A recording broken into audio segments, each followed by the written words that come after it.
Meditation has been a part of my life ever since I can remember. I personally have been practicing meditation for the last 5.5 years, and I've been a trainer for the last 8 months, but I'll get into that a little bit later. My college career has been unconventional, to say the least. I started out as pre-med and got halfway through my freshman year of college before realizing that really wasn't for me, and I switched my major about 4 times before finally landing on international studies and eventually choosing public health. And I think it took me a really long time to figure out what I wanted to do with my life for a few reasons. One, I'd always struggled with self-confidence, and I would set my standards for myself so high that anytime I failed to reach them or I felt like I wasn't doing what I was supposed to be doing, instead of finding strength from that situation, I would beat myself up and falter. And 2, my idea of success and happiness and satisfaction up until recently were completely misguided. We live in a world that encourages this idea that in order to be internally satisfied, we have to rely on external circumstances. And this is an idea that's been hammered into our heads probably since we could understand what happiness and success and satisfaction were. And obviously, these are concepts that are different for different people at different times. So it could be the little things, like spending time with friends and family, or curling up with a good book. Or it could be getting good grades, getting the job you want, finding the person you're meant to spend the rest of your life with. While all of these things are great things, we're still relying on things outside of ourselves to make us happy. And this idea of external substantiation has been magnified with the increases in technology and the advent of social media. We can't really exist without our devices anymore. It's almost like our phones have become other body organs that we can't live without. And with no offense to anybody in this room, but I can guarantee that the second I'm done talking, the majority of you will probably subconsciously reach for your phone to check your texts. And social media. Social media has created this idea of false happiness and satisfaction. Nobody wants to share bad moments in their lives. No one wants to share their mistakes or their failures. So social media has made it seem that everyone is always successful and happy and satisfied all the time. But what if things don't go our way? What if we don't get the grade we want? The person we thought we were going to spend the rest of our lives with breaks up with us. Or we do get the job we want, but there's some sort of negative aspect to it, like our boss sucks or we have a horrible coworker. Suddenly, the concept that was providing us with internal satisfaction externally is now negative. So what I'm realizing more and more is that not only is our success temporary, but our happiness is conditional.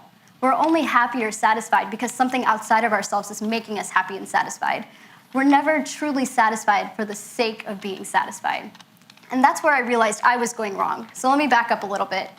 Anybody who knows me knows that my entire life I had been on a one-way path to becoming a doctor. My whole family is filled with medical professionals, and at the age of 5, I declared that I was going to be just like them. And of course, my incredible Indian parents let out a huge sigh of relief because they didn't have to convince me to go into medicine. And for a long time, that's what I wanted to do, until I started learning more about myself and my passions and my interests. And suddenly, becoming a doctor was less of what I wanted to do and more of what I felt obligated to do. Because my entire life, I had been taught that in order to be successful, you have to be a doctor.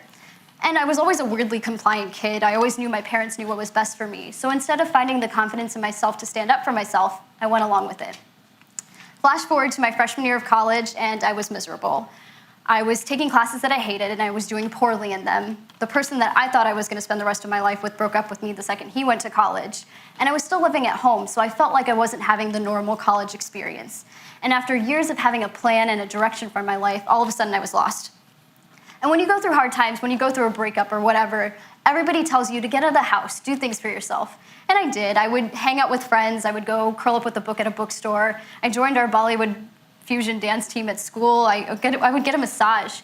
But those were temporary satisfactions. I would still come home and still feel internally dissatisfied with myself. And social media became the bane of my existence. I would see my friends and my ex and all my classmates posting pictures of their new college adventures, their dorm rooms, their new friends, all these new things. And I felt like a failure for a couple of reasons. One, I didn't have anything to share on social media. I was still living at home. I didn't feel like I was having the conventional college experience. And 2, as an Indian, I wasn't meeting the standard of success that had been dictated for me. I wasn't doing well to become a doctor. But because that was all I knew as success, I stuck with it.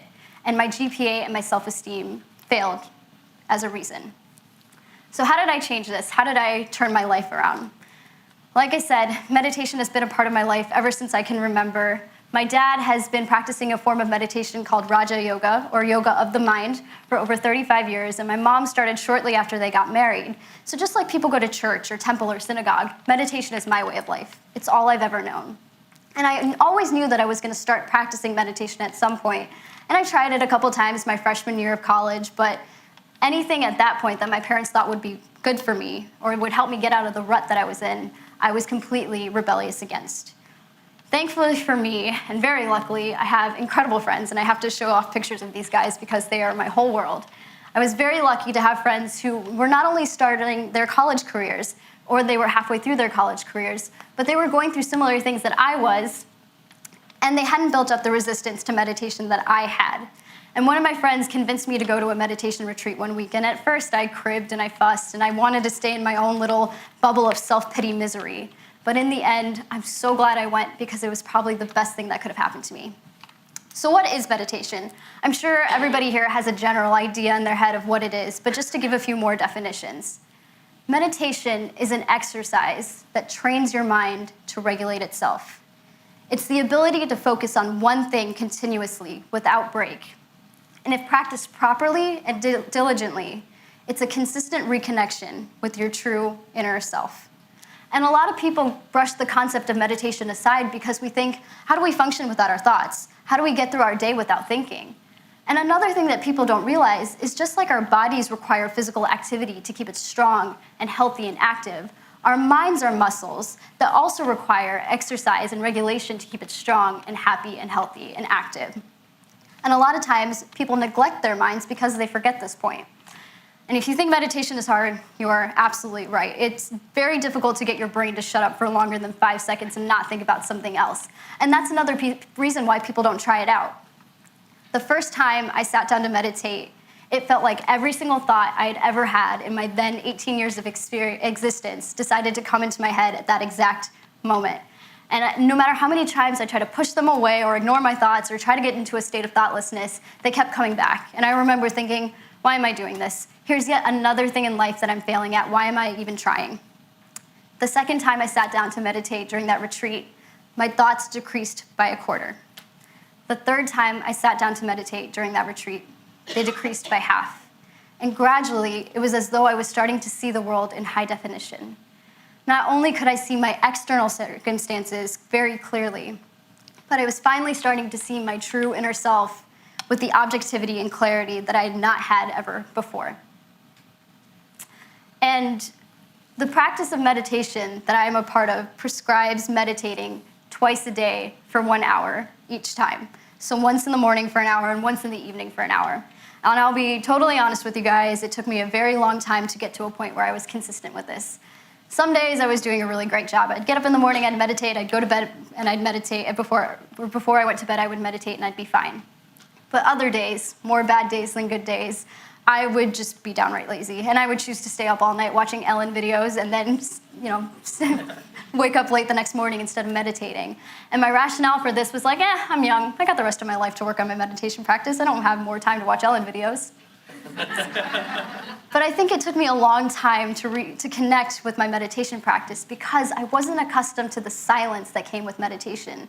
I think as humans, we thrive on noise because it makes us feel as though we're doing something. And so I'd sit to meditate, and about 5 to 10 minutes in, I would realize I was craving noise. I needed some sort of distraction. So I'd give up on meditating, and I'd immediately reach for my phone or for my laptop. And what this taught me was I'd come to a point where I hated silence. And this also taught me how loud my world was. And noise is not just sound or cacophony. Noise is the frustration you feel with a family member or a friend. It's writer's block. It's not understanding a concept at school. Anything is noise if it's loud enough to distract us. And so I realized that I had come to hate silence, it made me examine my routine. And I realized I couldn't get it through a day without sound or noise or distractions of some sort. I would wake up in the morning and I would meditate half-heartedly before giving up because it got too hard. And I'd immediately reach for my phone or for my laptop. And I would play music and videos while I was getting ready for school or while I was eating breakfast. I would drive to school with music on. I would get to class and I'd be fine, and then about halfway through class, I'd zone out thinking about the video I watched that morning. And there'd be so much chaos coming around me and in me because of my thoughts and all these distractions that I'd come home and feel frustrated and let out that frustration on my family members because I didn't know what to do with it. And I'd start my homework and feel frustrated because I wasn't understanding the concepts, but that's because I had music on in the background. And then I'd try to sit down and meditate at the end of the day, and I'd give up again because there was so much going on in my head, and I'd get annoyed when I couldn't fall asleep, and then I'd get frustrated because I felt like I wasn't progressing in my meditation practice. So what this taught me was that in order to create a true connection with my inner self, I had to learn how to love silence. And in order to learn how to love silence, I had to really use my willpower and commit to my meditation practice. And in order to sustain the love for silence that I had cultivated internally, my internal environment had to interact with my external environment. And so the more and more I meditated, the more I started to learn how to love silence internally, the more my internal environment began to reflect my external environment. And that's when I started to see the changes in myself that I wanted to see. So here are a few. How meditation creates interaction with the internal with the external. Confidence. Like I said earlier, I've always lacked in self-confidence, but creating a consistent reconnection with my inner self drove that fear of confidence away. I was able to stand up for myself. I was feeling more confident within myself, and it gave me the courage to eventually switch my major to international studies and eventually get rid of this idea that in order to be successful, I had to do something big. Replacing the positive with the negative. Like I said before, we may get the job that we want, but there's always going to be some sort of aspect about it that ends up becoming negative or something that we don't want to deal with, and all of a sudden the entire environment becomes negative. Cultivating a connection with my internal self through meditation has allowed me to see the positive in any situation, regardless of what it is. Exercise. Not just exercise of the mind, but exercise of the body. When you're taking care of yourself internally, you're given the ability to take care of yourself externally as well. Communication. I seem like I talk a lot up here, but I'm actually pretty non-assertive most of the time. And so by creating a connection with myself through meditation constantly, I was able to say the things I needed to say, speak up for myself when I needed to. Minimizing stress and anxiety, being able to create confidence in myself made me take on challenges without any worry or fear. And staying in the present moment. It's easier to live in the past. It's more fun to live in the future, but it's better to stay in the moment. And that's what meditation does for you. Compassion, tolerance, acceptance, being able to see everyone as their true selves because of reconnecting with myself. And willpower. Meditation is hard. But if you can create the willpower to stop your brain from thinking long enough, you can pretty much create the willpower to do just about anything. And the capacity to love. As corny as this sounds, the more and more I was able to love myself, the more I was able to love everything around me. There was only one time in my life that I really strayed away from my meditation practice, and that was when I was working on President Obama's re-election campaign. This is the day my dad and President Obama went public with their bromance.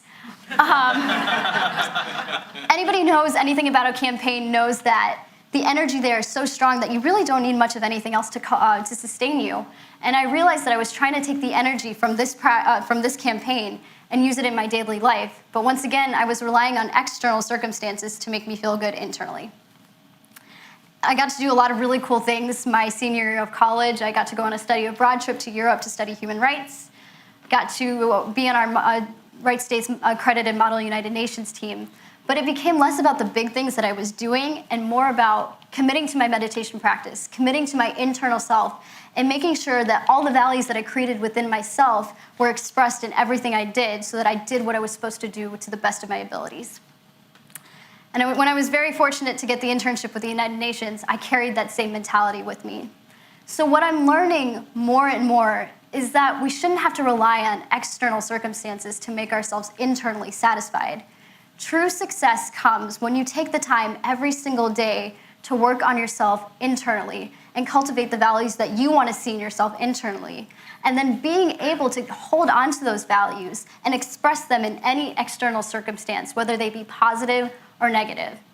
One of my best friends, Suraj, she actually just recently wrote a blog post about this. We think that change is going to come to us as we get older. We think we'll learn how to cook when we move out. We think we'll exercise more when we really need it. But that's not the case. We will learn how to cook when we choose to learn how to cook. We will learn to work out and exercise when we choose to learn to work out and exercise. My internal sense of self didn't change until I made the choice to change my internal sense of self. And to me, true success is being able to learn about myself more and more every single day with my meditation practice and using that and expressing it in any situation that I'm put in. Thank you.